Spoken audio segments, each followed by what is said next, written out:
guys, welcome back to the channel. I'm Holly if you're new, and today we're doing a very long overdue video. I've really wanted to talk about running watches for a while, and I'm not like a tech review channel, so I never thought I could really do it justice, but I do know that I've used my running watch for years and years and years, and I use it every day as a coach and as, just an athlete myself. And so what I wanted to do today is talk about how I use my running watch, how I use the data, how I go through it and review it and just notice trends in my training and stuff. I'm not super numbers obsessed, as you guys know, but I do think this will give some value if you're thinking about getting a running watch and how it would add to your training. Let's jump right in. All right, so let's journey back a little bit. When did I first get a running watch? What first made me think I need one of these, especially as someone who, like I said, doesn't really care about the numbers. I'm not someone who has an Oura Ring or a Whoop Band. I don't hate on those brands. I think it's great. I just oftentimes feel more stressed by knowing more information rather than less stressed. But I will say I was living in Northern California at the time and I was getting into running. I started to think I might train for a full marathon, so that was kind of on the horizon. And as I made it known that I was getting more into running, I was getting invited to group runs. So I would go on the roads with them sometimes, but a lot of times we'd go for these trail runs. Up in the mountains, eventually double digits, lots of elevation gain. I'd be out there for a few hours together. And at first, my main concern was just safety. I just wanted to make sure I'm not getting left behind. Everyone's kind of directing the run. I'm with the group. Everything's fine. I'm not getting hurt. Those were the main things. And once that was going well, I slowly realized I was the only one without a live look at the run on my wrist. So I didn't know what was happening mid-run, right? I had a general sense of how far we'd gone, or I'd ask a bunch of people, where are we at, whatever. But if I knew the route beforehand and then not during the run, I wouldn't really know when the climb was coming. And that started to give me anxiety because I'm really big on managing my effort relative to the whole distance, which a lot of people are, but I pride myself on figuring out how to manage my energy so that I'm not completely gassed, dragging by the end. And this is when I started to feel out of control a little bit because I just didn't want to be the one who didn't know, right? So it was good I was getting pushed, but I felt like I could take this up a level and get some information mid-run. And funny story about this too, I remember one of the first trail runs I ever did with them. I was such a newbie, had no idea what I was doing. I wore my road shoes with no grip on the bottom. We were going for this very treacherous route. I think we were doing 17 miles. We're going for this run. I had the shoes that are completely wrong. I had a big camelback, like a hiking camelback. It was massive. Had no idea about the rule where you flip it over to get the air out. So water is just sloshing around. No watch. I just couldn't have felt more like an amateur. It was crazy. I got through it and it was a good experience, but I think it might have even been after that run between the pack and no watch that I was like, all right, that's it. I need to take this seriously, at least so that I can feel more confident in this group. So I start researching, and I think I might have had an Apple Watch at the time, but I remembered not even liking the Apple Watch for this because it wasn't made for long distance running. The battery would die after a few hours. It just really wasn't doing it for me. So I looked up Garmin watches because I'd heard a lot about Garmin. So I can't remember what the name of the model was, but it was their fanciest watch. That's very me. Barely need something and then get the nicest version of it, which you don't need to spend that money on, whatever. So I get this watch. I think it was $900 or something psycho. And I was enjoying it. I was like, okay, this is good. Now I can see the routes, the GPS, blah, blah, blah. I could also now look back at my runs, see the numbers and everything. But over time, I really fell in love with distance running. After one or two marathons, I was super into ultras. I remember crossing marathon finish line being I can definitely go farther than that. So I started signing up for 50Ks in the mountains and then eventually 50 milers, whatever. Finally find myself beginning of 2020, my first 100. So I signed up for my first 100. And my first thought as I start to ask people, who I knew had done that before, what do you use? What do you do in the race when your watch dies? There's no way that your watch will last the whole time in the race. So I had a close friend. She had done 500s.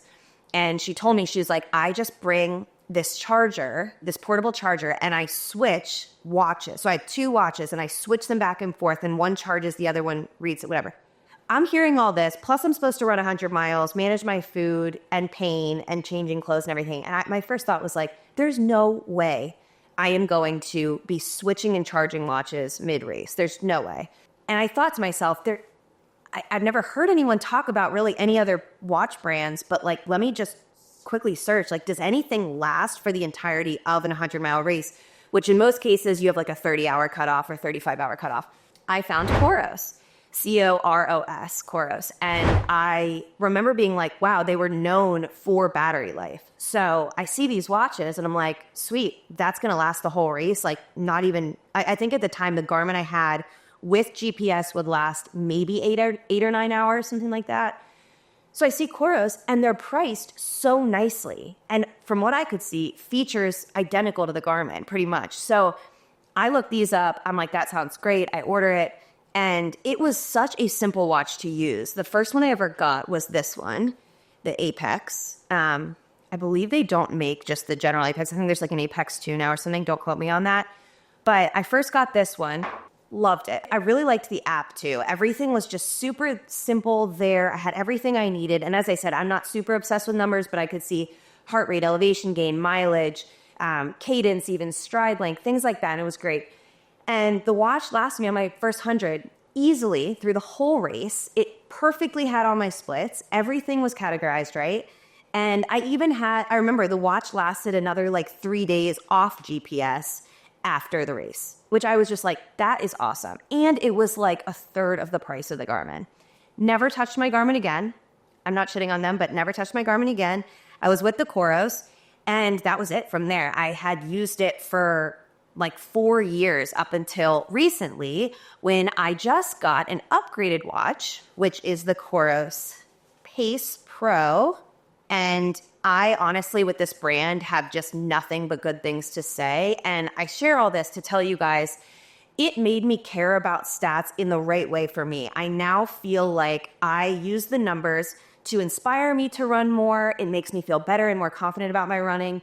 And I don't have a bunch of logistics and unnecessary need for charging, where it's this additional piece of technology that I have to charge every night, just like the phone and the laptop and everything. So easy.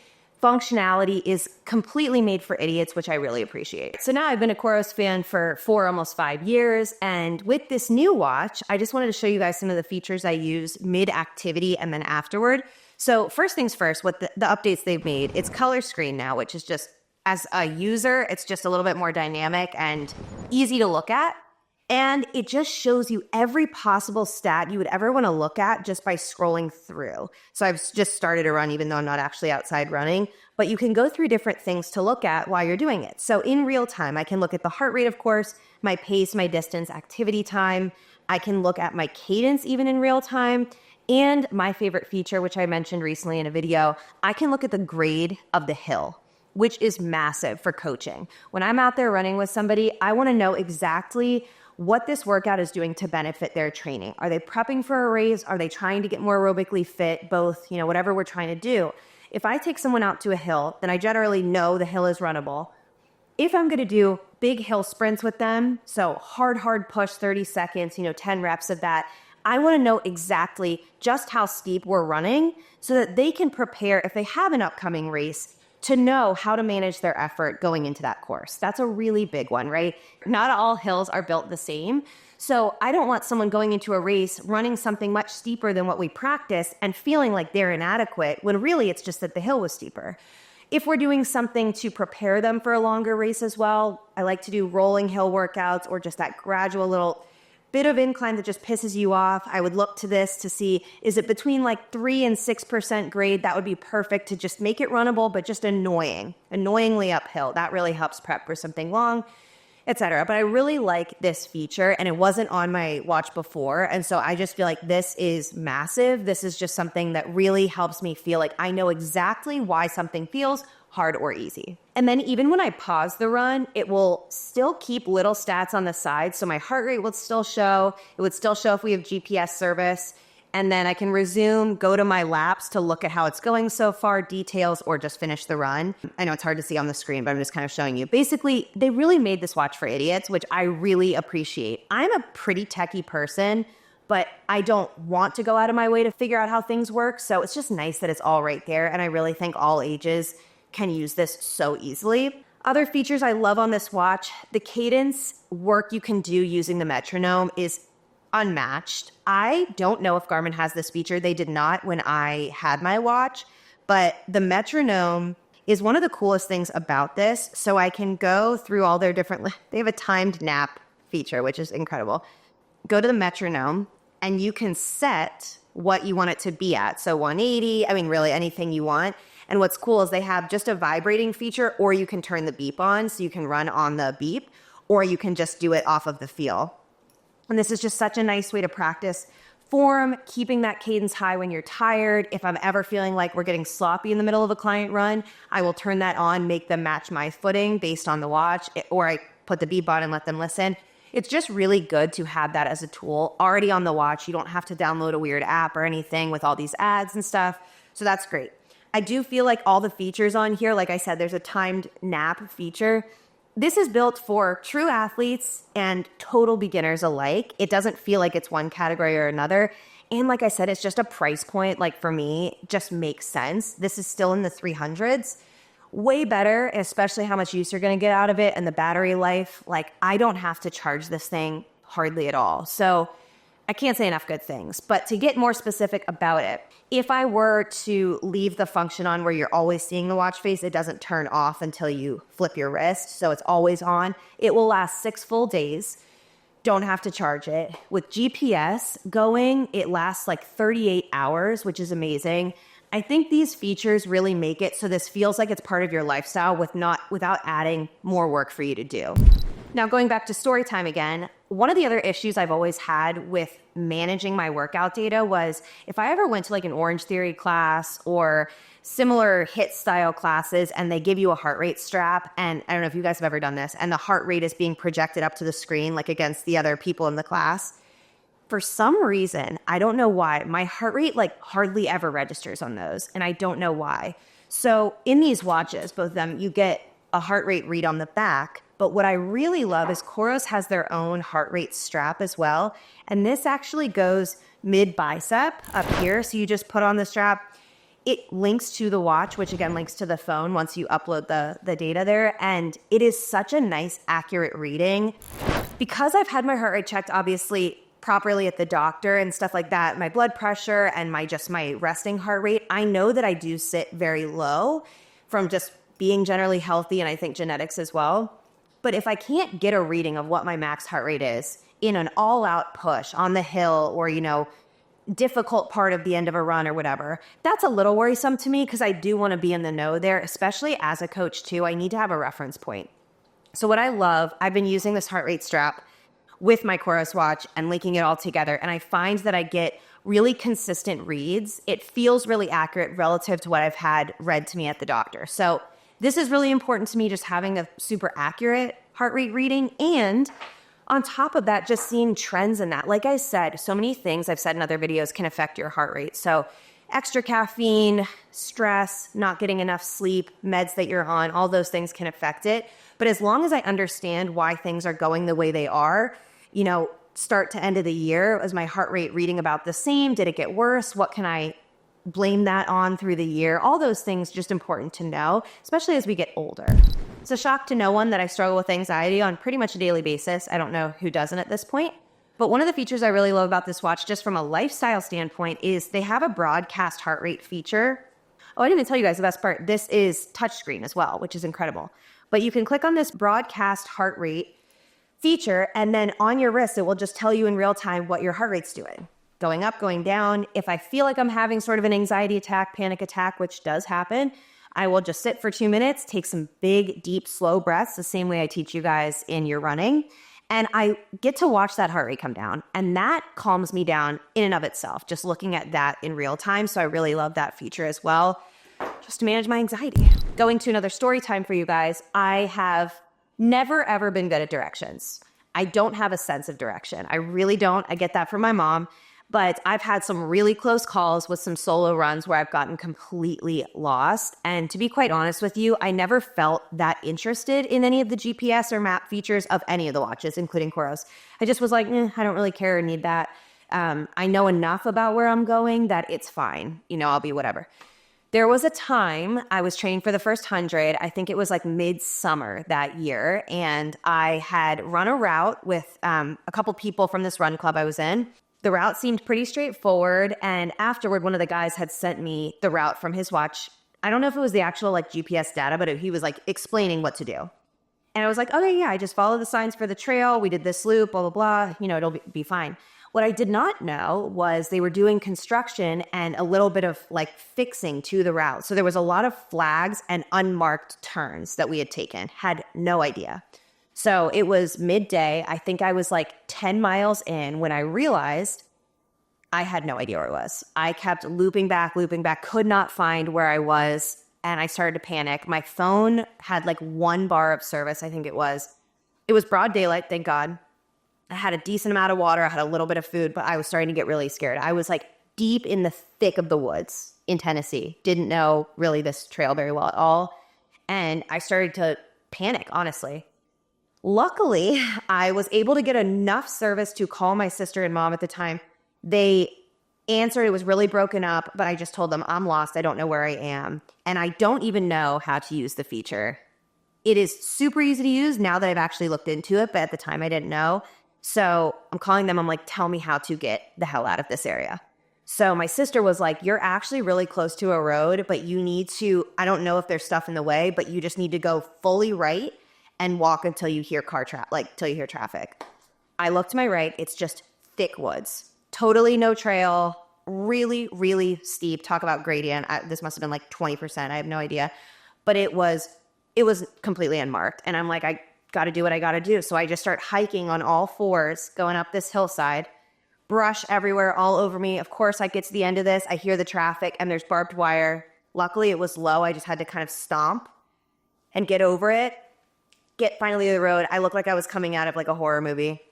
And I finally found my way back to the car, but I will never, ever forget that experience. Wouldn't wish it on my worst enemy. I'm so grateful there was daylight, and I'm so grateful I had that bar of service. But had I not, what in the hell would I have done? And that was a really big wake-up call to me because I do a lot of these long-distance races. I am alone for good portions of them. I feel confident in my running, but not in my sense of direction. Which brings me to another feature that I love of this watch, which is just the maps, the compass, everything so easy to use in real time, and you can save routes prior. I believe in Garmin you can as well. The way this one just feels so easy, like I said, for idiots, I can just click now. A lot of the races actually just have the downloadable file. I think it's the GPX file or whatever. Download it to the watch. It's on there. You will know if you're going to miss a turn. Brilliant. Absolutely brilliant. I also only have to wait like 2 seconds when I'm about to start a run for it to get the GPS signal, whereas before would have to wait a while. I remember on the Garmin I had to wait forever. And then even on the Apex, just a little bit longer till it would catch. This is like 2 seconds and I'm good. So really important for safety out there to have that feature, and I use it more than I thought I would. So I told you now basically all the ways I use the watch. I also am religious about using the stopwatch, obviously, as a trainer, constantly timing my clients. That's very easy to use as well. You can also see the time of day. In every single feature you use, you can always see the time of day, which is great. But afterward, when I'm done with all the workouts for the day, done with the workouts for the week, and I do want to kind of just look, how much did I get done this week? Just as a point of pride for me, it's become kind of a thing where I just feel good looking back at everything that I did. So I want to show you guys in the app.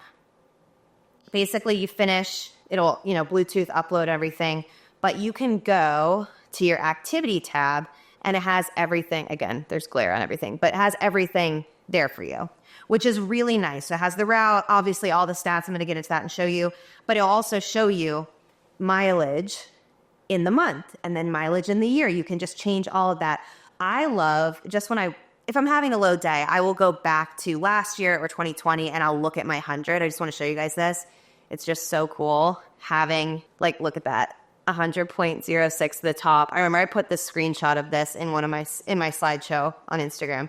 But it has everything there. It's so cool. And it has heart rate, all the trends, and then my favorite, literally every mile split for the whole 100. Just so cool.